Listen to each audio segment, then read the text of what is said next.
नमस्कार, आप देख रहे हैं राष्ट्र प्रथम और मैं हूं आपके साथ में शोभित पाठक। राष्ट्र संवाद कार्यक्रम में सभी दर्शकों का बहुत बहुत स्वागत है।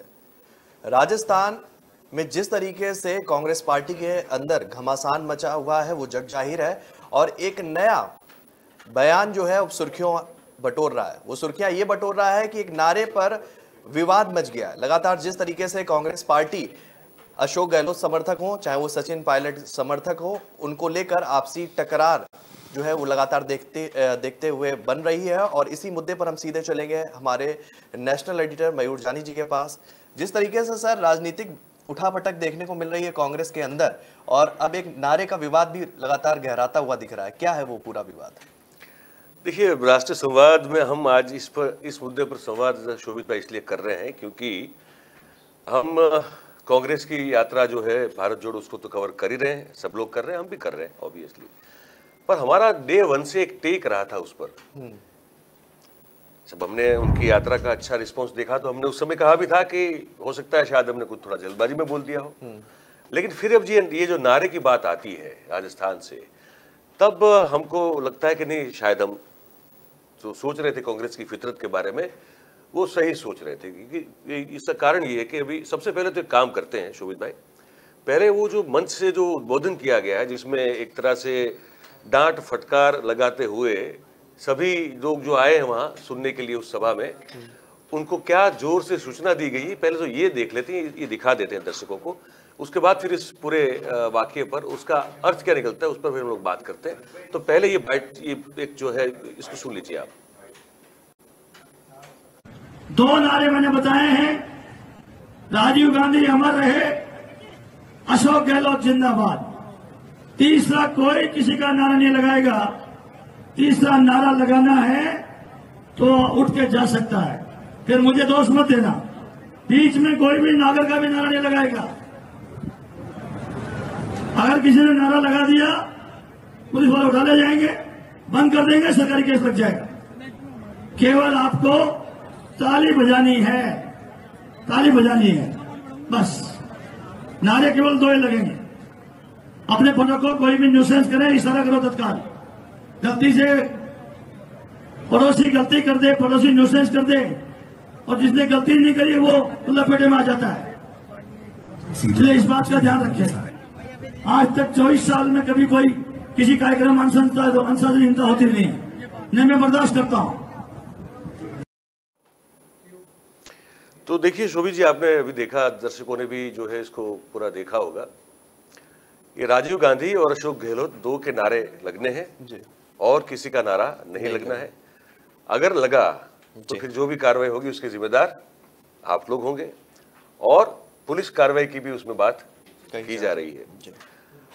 अब कुछ 3-4 बिंदु है इस पे जिस पे बात करना बहुत जरूरी लगता है, जिस पे संवाद करना बहुत जरूरी लगता है। वो ये है, अच्छा आप क्या मानते हैं कि भारतीय जनता पार्टी में ये पहले नहीं हो चुका है? ये हो चुका है जी, ये अभी भी होता है, लेकिन इस तरह से ऐसी सूचना शोभित जी खुले मन से नहीं दी जाती है। इनकी एक इंटरनल बैठक होती है, क्योंकि इनमें भी तनातनी बहुत सारी है ना। भाजपा में भी जब मुझे याद है अटल जी के साथ ये हो चुका है, पर वो प्लान्ड वे में था। आडवाणी जी के साथ भी ये हो चुका है कि आडवाणी जी जब वो विश्वास यात्रा निकालने के निकले थे, 11-12 की बात है, तब अहमदाबाद में ही उन्हीं की सभा में घाटोड़िया में मुझे याद है कि नरेंद्र भाई की उपस्थिति में कुछ नारे लगे थे आडवाणी के खिलाफ।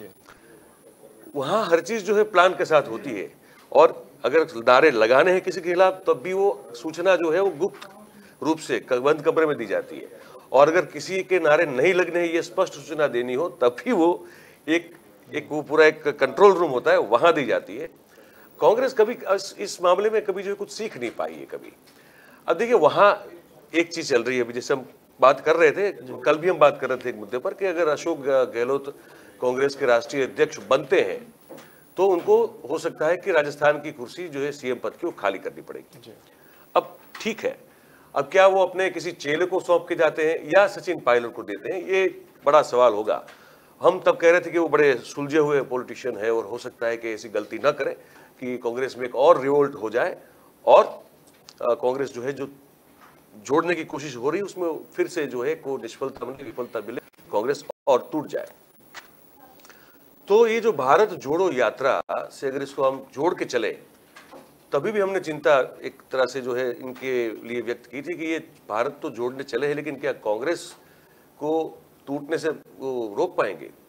उसका उदाहरण हमने 2 दिन पहले ही देखा, जब कांग्रेस के 8 विधायक गोवा से चले गए भगवान के आदेश पर, मंदिर में गए, भगवान ने कहा उनको कि आप कांग्रेस छोड़ दीजिए, भाजपा चले जाइए, वो चले गए। तो वहां तो कांग्रेस 12 सीट पर थी, वहां पे उसमें 8 चले गए, मतलब कांग्रेस का वहां ऑलमोस्ट शून्य हो गया, 0 हो गया।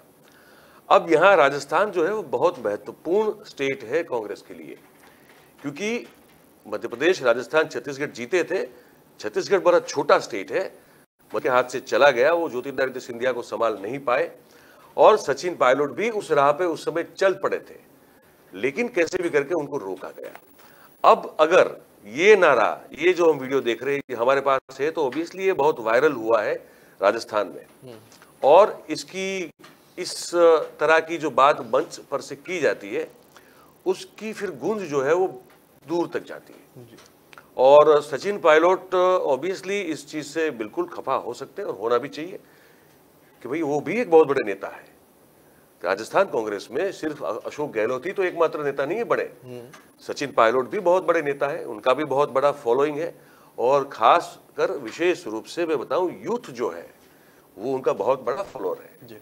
तो आप ऐसे कैसे मंच पे खुलेआम ये कह सकते हैं कि सिर्फ 2 ही नारे लगेंगे, एक राजीव गांधी का लगेगा और एक अशोक गहलोत का लगेगा, और अगर नहीं किसी ने कुछ और नारा लगाया तो उस पर कार्रवाई होगी, पुलिस कार्रवाई भी हो सकती है।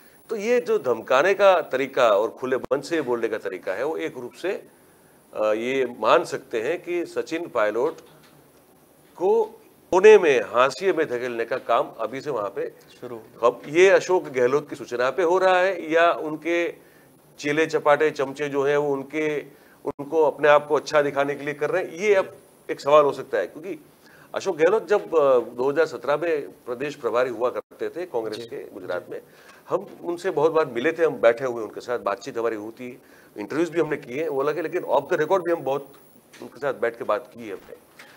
हमको ये इतना तो समझ में आता है कि वो उस तरह का पॉलिटिशियन नहीं है वो व्यक्ति, जिस तरह की उनकी जो राजनीति है करने की, जो उनकी पद्धति है, उनकी रस्म है, रीत जो है, वो बड़ी ठहरी हुई है, ठहराव वाली है, उसमें कोई जल्दबाजी नहीं है, उसमें कोई एमेच्योरिटी नहीं है, कोई ओछापन नहीं है, समझ रहे हैं। और वो अपने जो होते हैं, चाहे पार्टी में क्यों ना हो, उनको भी वो बड़े प्यार से बात करते हैं, मिलते हैं, समझाते हैं। मुझे पता है क्योंकि शंकर सिंह जो बहुत बड़ा नाम गुजरात में और देश, वो उस समय कांग्रेस में थे, उनकी जो कुछ शर्तें थी हाईकमांड से, वो शर्तें हाईकमांड मान नहीं रहा था, और अशोक की उपस्थिति में ही शंकर सिंह ने कांग्रेस छोड़ने का ऐलान किया था। पर उनका बर्ताव वाघेला के प्रति जो है बड़ा एकदम सौहार्दपूर्ण रहा, कभी ना ऑफ द रिकॉर्ड ना ऑन कैमरा कभी उन्होंने अच्छी बात नहीं कही। तो मतलब वो एक ठहराव वाली विचारधारा के व्यक्ति है। मुझे नहीं लगता कि वो इस तरह का कोई आदेश या सूचना अपने किसी चेले चपाटे या फोल्डर, जिसको कहते हैं आम लैंग्वेज में, या कोई अपना चमचा हो, उसको ये नहीं देंगे कि आपको ये मंच से बोलना है। मुझे लगता है यहाँ कुछ कम्युनिकेशन, या तो कोई अपने आप को इनके ज़्यादा करीब या उनसे ज़्यादा वफादार होने की कोशिश करता हुआ दिखाई देता है हमें। पर अब ये हो रहा है वायरल, लोग देख रहे हैं इसको। अब ये इस तरह का डैमेज होता है शोभित भाई, जो डैमेज आप चाहते हुए भी कंट्रोल नहीं कर सकते। ये तीर कमान से जिसने भी छोड़ दिया वो छोड़ दिया। अब इस तीर को आप वापस अपने पास बुला नहीं सकते, इसको ले नहीं सकते, वो छूट गया। अब जहां लगना है लग जाएगा वहां। तो ये लगेगा कहाँ? ये सचिन पायलट की ईगो पर लगेगा, ये इनके स्वाभिमान को चोट देगा, ठीक है, और उनके समर्थकों के स्वाभिमान और ईगो को भी चोट करेगा। अब इससे अगर खाई नहीं बढ़नी है तो हो सकता है कि इस बयान से या ये जो मंच से कहा गया है, इसके बाद वो दोनों के बीच जो एक अंतर कम करने की कोशिश की जा रही थी, वो हो सकता है कि कम होने के बजाय बढ़ना शुरू हो जाए। अब अगर ये हो गया तो क्या होगा? आप मान लीजिए कि ये मान के चलते हैं कि अशोक गहलोत 17 अक्टूबर को निर्वाचित हो जाएंगे कांग्रेस के राष्ट्रीय अध्यक्ष के तौर पे, और इस दौरान अभी 1 महीना बाकी है, ठीक है। 1 महीने में राजनीति को बदलने में कोई ज़्यादा देर नहीं लगती है। अगर सचिन पायलट को ये भाई सचमुच में जो है मन में अगर ये घर कर गया कि यार ये अगर जाएंगे तो मैं तो झुंझुना जो है लेके खड़ा रहूंगा, मेरे लिए कुछ होने वाला नहीं है, और उनका कोई चेला ही बैठ जाएगा जो इस तरह की सूचना देता है कि 2 ही नारे लगेंगे। तो आदमी जब काम करता है तो देखिए सबसे पहले आदमी अपने लिए काम करता है, चाहे किसी भी क्षेत्र में हो। तो जब सचिन पायलट भी अगर काम कर रहे हैं तो पहले तो वो अपने लिए कर रहे हैं ना, वो अपने आप की उनकी जो भी महत्वाकांक्षा होती है व्यक्ति की, उस महत्वाकांक्षा को पूरा करने के लिए आदमी जो है काम करता है, फिर वो साधन जुटाता है। तो आपके राजनीति में साधन जुटाना क्या होता है? एक आप अपने कद को बड़ा कीजिए। बड़ा करने के लिए आपको चाहिए होते हैं अपने समर्थक, आपके फॉलोअर्स चाहिए, आपकी एक ताकत होनी चाहिए जो आपके समर्थकों के द्वारा ही बनती है, आपके अकेले से नहीं बनती है। इस देश में एकमात्र ऐसा ही व्यक्ति और राजनेता पैदा हुआ है जो सिर्फ अपने दम पे प्रधानमंत्री बना है, नहीं, चंद्रशेखर साहब जो थे वो एक ऐसे व्यक्ति रहे हैं जिनके बारे में कभी एक बार अलग से हम लोग एपिसोड करेंगे, बहुत इंटरेस्टिंग है, बहुत इंटरेस्टिंग है। पर वो एक ही था जो, देखिए जब तक वो कांग्रेस में रहे उनको वो यंग तुर्क करके जो 3-4 लोग थे उसमें से उनको माना जाता था। कांग्रेस में रहते हुए वो हमेशा जो है रिबेलियस रहे, इंदिरा जी के साथ कभी सहमत नहीं हुए। फिर उन्होंने कांग्रेस छोड़ दी, वो जनता पार्टी बनाई। जनता पार्टी का ये हाल रहा 90 तक भी, अगर अब जब वो प्रधानमंत्री बने तब तक भी कहूँ आपको, वो इतना बड़ा रसूख नहीं था कि देश भर में मतलब सब जो है उनको मान रहे हैं और 200 के आसपास सीट कम से कम ला के रख दी, ऐसा कुछ नहीं था। चंद्रशेखर एक समय तो ऐसा था, वो जब गुजर गए उससे पहले, कि उस पार्टी में एकमात्र वही व्यक्ति थे जो मेंबर थे कहने के लिए, मतलब। और फिर भी चंद्रशेखर जो है वो अपना एक उनका खुद का एक व्यक्तिगत उनका मकाम उन्होंने उस ऊंचाई पर लेके गए थे कि वो देश के प्रधानमंत्री बन पाए थे। बाकी बहुत सारे एक्सीडेंटल हैं, बहुत सारे उस पर हमने पहले बात की है। और तो हर एक व्यक्ति एक अपना एक जमाता है जिससे वो आगे बढ़ता है। तो नरेंद्र भाई की बात, नरेंद्र भाई के इतने सारे फॉलोअर थे इसलिए तो नरेंद्र भाई ये इस मुकाम तक पहुंच पाए ना। उन्होंने अपना एक पूरा बिल्टअप किया, अपनी इमेज बिल्टअप करते हैं, अपना एक पूरा एक प्रभाव बिल्टअप करते हैं, नैरेटिव्स क्रिएट करते हैं, उसके दम पर वो आगे चलते हैं। फिर उसके ऊपर परसेप्शन क्रिएट होता है लोगों का, लोगों के मन में। तो सचिन पायलट को आज ये वीडियो अगर हमने देखा जहाँ पे ये कहा जा रहा है, सचिन पायलट अगर इसका कोई जवाबी कोई कार्रवाई न करे तो बताइए कि सचिन पायलट के जो कार्यकर्ता उसके मन में क्या होगा? हताशा आएगी, हताशा आएगी। और वो कहाँ व्यक्त करेंगे? मंच पे वो भी जाहिर करेंगे, सचिन पायलट के पास जाएंगे, कहेंगे कि आपने क्यों प्रतिक्रिया नहीं दी। आप समझ लीजिए अगर आप सचिन पायलट के समर्थक हैं, आपने सुन लिया, आप बताइए ऐसे समर्थक आप अगर है तो क्या करेंगे? हम तो पहले सचिन पायलट के पास जाएंगे और ये कहेंगे कि आप भी मंच से प्रतिक्रिया दीजिए। जब आपके विरोध में इतने स्वर जो है मजबूत किए जा रहे हैं तो हम भी आपके समर्थक हैं और हमारा भी मनोबल आपको लेकर बहुत ऊंचा होता है। तो हम भी चाहते हैं कि आप भी हमें छूट दीजिए कि हम भी अशोक गहलोत के खिलाफ जो है इस तरह के बयान को सार्वजनिक मंच से साझा करें, या कुछ ऐसा कहा जाए, कुछ ऐसा बोला जाए जिससे कम से कम एक जवाब दिया जाए। अब वो जवाब देने के लिए कुछ तो करना पड़ेगा। बिल्कुल। और भारतीय जनता पार्टी ऐसे मौकों की तलाश में रहती है जहाँ थोड़ी सी लगे कि थोड़ी सी दरार है, उसको कैसे बढ़ाए वो करते रहते हैं। तो ये मुझे लगता है कि कांग्रेस के स्वास्थ्य के लिए सही ये जो है वो ठीक नहीं हुआ है। ठीक है, हालांकि है छोटी सी घटना, लेकिन छोटी सी घटना ही कारणभूत होती है हमेशा। वो महाभारत अगर होता ही नहीं, अगर द्रौपदी से का हाथ से निकल नहीं जाता, जब वो मैदानों ने जो इंद्रप्रस्थ में जो पूरा एक जो मायावी महल बनाया था जहाँ जल होता था या स्थल दिखता था, तो दुर्योधन जो है वो कपड़े ऊंचे करके चलने लगा तो गिर गया पानी। हाँ, नहीं तो वहाँ पानी था नहीं, पानी जहाँ था वहाँ उसको स्थल दिखाई दे रहा था। तो ये देख के वो हंस पड़ी और कही कि अंधे का लड़का तो अंधा ही होता है। अब ये छोटी सी बात थी। अब ये तो भोजाई और जो है देर जो होते हैं इनके बीच में ये हंसी मजाक भी अगर इस तरह से ले लिया गया होता तो कोई बात, लेकिन ऐसा नहीं होता है। आपकी छोटी बात या आपकी ओर से आपके समर्थक के द्वारा किया गया छोटा सा जेस्चर जो किसी के स्वाभिमान को चोट पहुंचा दे, तो पाठक जी उसमें महाभारत होता है। तो ये जो वीडियो है, ये वीडियो और इस पर कही गई बात, और पता नहीं इसके बाद और क्या प्रतिक्रियाएं आएंगी, पर हम समझ रहे हैं कि ये जो घटना है वो बड़ी विस्फोटक साबित हो सकती है राजस्थान में कांग्रेस की आज की उसको देखते हुए।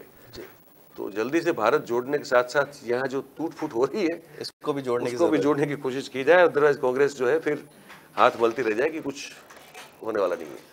बिल्कुल सही कहा आपने कि यहाँ जो अंदर खाने टूट फूट हो रही है उसको भी जोड़ने के लिए कुछ मजबूत कदम उठाए जाने चाहिए कांग्रेस की तरफ से। बढ़ते हैं दूसरे संवाद की तरफ, और दूसरे संवाद में आज हम बात करेंगे कि चीते तो भारत में आ गए, नरेंद्र मोदी जी ने कल उनको जो है छोड़ भी दिया, आज़ाद भी कर दिया, और 70 साल का जो वनवास था, कह सकते हैं सूखा था, वो उसको पूरा करने का ये काम करेंगे। लेकिन उसको लेकर भी जो है अब सियासत तेज हो गई है। कांग्रेस पार्टी के ही कह सकते हैं मीडिया प्रभारी कहेंगे, राष्ट्रीय मीडिया प्रभारी हैं जयराम रमेश, उन्होंने ट्वीट करके भी तंज कसा। उन्होंने कहा कि मैं जब अपनी यात्रा के दौरान गया था तो ये चीतों को लाने की कवायद की रेखा जो है उसी समय तैयार कर दी गई थी, जिसको भारतीय जनता पार्टी जो है अपने झोले में डालकर लोगों के सामने पिटारा खोल रही है। वही ट्वीट खोल के देख रहा था जी, जो मेरे ख्याल से हमारे दर्शक भी देख पाए, क्योंकि हमने वो उसको जो है वो एज ए विजुअल आपके लिए हमने बना के रखा हुआ है, आप देख पाएंगे इसको। देखिए इसमें ऐसा है कि बात तो ये है, हिस्टोरिकल है, फैक्ट है कि 2008-9 के दौरान एक ये प्रस्ताव जो है प्रोजेक्ट चीता करके वो बनाया गया था जी। और मैं बताऊं वो यही जंगल चुना गया था क्योंकि उन्होंने भी सर्वे करवाया था, तो लगा कि यहाँ सर्वाइव कर जाएगा, ठीक है। और मनमोहन सिंह की सरकार थी, उन्होंने इसको स्वीकृति दे दी, ठीक है। और उस समय जो जयराम रमेश थे वो वन और पर्यावरण मंत्री हुआ करते थे, ठीक है। तो वो गए थे अफ्रीका, वो जो फोटो देख रहे हैं उनकी ये जो ट्वीट वाली तो है बिल्कुल, तो वहाँ वो आउटरीच सेंटर होता है जो चीता का, जहाँ से आप चीता ला सकते हैं वापस, वहाँ गए थे वो। पर 2013 में सुप्रीम कोर्ट में एक जो है वो एक याचिका दायर हुई कि ये नहीं होना चाहिए, और सुप्रीम कोर्ट ने इस प्रोजेक्ट पर रोक लगा दी, जो 19 या 20 में कहीं उसको फिर हटा दिया गया। तो अगर वो रोक नहीं होती तो उसी के कार्यकाल में आ जाते हैं। कार्यकाल में कुछ हिस्टोरिकल उस चीज, इस केस को लेकर चीजें हैं मेरे पास, मैं बताना चाहता हूं कि देखिए क्या होता है और कांग्रेस कहां कहां कैसे कैसे मार खाती है। इसका एक और ज्वलंत उदाहरण जो है ये घटना है। देखिए अब ट्वीट करने से क्या होता है, अब कर क्यों नहीं पाए, सरकार आपकी थी 2014 तक, आप उसको कैसे मैनेज नहीं कर पाए। तो देखिए कुल मिला के हुआ ये कि 2010 में तत्कालीन यूपीए सरकार जो थी उसने भारत में अफ्रीकी चीतों को आयात करने के लिए एक प्रस्ताव रखा। अब प्रस्ताव तब उन्हें उन क्षेत्रों में विभिन्न वन्यजीवी अभयारण्यों से परिचित कराना का उनका एक हेतु था, तात्पर्य था, और जहां वे ऐतिहासिक रूप से पहले निवास किया करते थे। चीते तो हमारे यहाँ बहुत थे भाई साहब, बड़ौदा के हमारे जो गायकवाड़ जी महाराजा हुआ करते थे, उनके पास 200 पालतू चीते थे। बड़ी बात, 200 पालतू चीते जिनका काम था शिकार पे जाके, एक तो शिकार पे जाना, उनका काम शिकार करना था, इस तरह से उनको ट्रेन किया गया था। और आपको जान के अचरज होगा, दर्शकों को भी शायद अचरज हो, उन चीतों को उस तरह से ट्रेन किया गया था कि रात को वो बड़े बड़े धर्मशाला, स्थान और मंदिरों की रखवाली करते थे, ताकि अगर वो कोई चोरी करने के हेतु से अगर आगे, मंदिर में तो बहुत सारे सोना चांदी का आभूषण ये सब रहता था, दान पेटी ये सब भी रहता था, तो वहां तो एक तरह का एक समझ लीजिए कि रुपया और जेवरात तो होते ही थे, तो उनको उनकी रखवाली के लिए ट्रेन किया जाता था। तो चीते तो बहुत थे। अब ये जो है इनको फिर से जहां पहले निवास करते थे वहां पे उनको रखने की एक सोच थी, तो उसको लेकर ये किया गया था, ठीक है। अब इस प्रस्ताव को 2012 में चुनौती दी गई सुप्रीम कोर्ट, ठीक है। अब क्योंकि अदालत जो है उसने 1995 से पर्यावरण कानून केंद्र द्वारा दायर एक जनहित याचिका में सरकार के वन्य जीव संरक्षण प्रयासों की निगरानी कर रही थी, ये 1995 चल रहा था, तो वहां वो दखल उनकी देना सहज बनता था क्योंकि वो कर रहे थे। अब हुआ ये कि नामीबिया से चीते ला रहे थे, ठीक है, उस समय भी यही था, और मध्य प्रदेश का यही जो कूनो वन्यजीवी अभयारण्य है वहीं पे उसको लाना था, लेकिन वहां एक याचिका हो गई, ठीक है। अदालत को यह सूचित किया गया था कि कूनो पालपुर अभयारण्य की पहचान 1993 में गुजरात के गिर अभयारण्य प्राय एशियाई शेरों के स्थानांतर के लिए जो स्थल चुना गया था उसके लिए की गई थी, ये भी उनको बताया गया, ठीक है।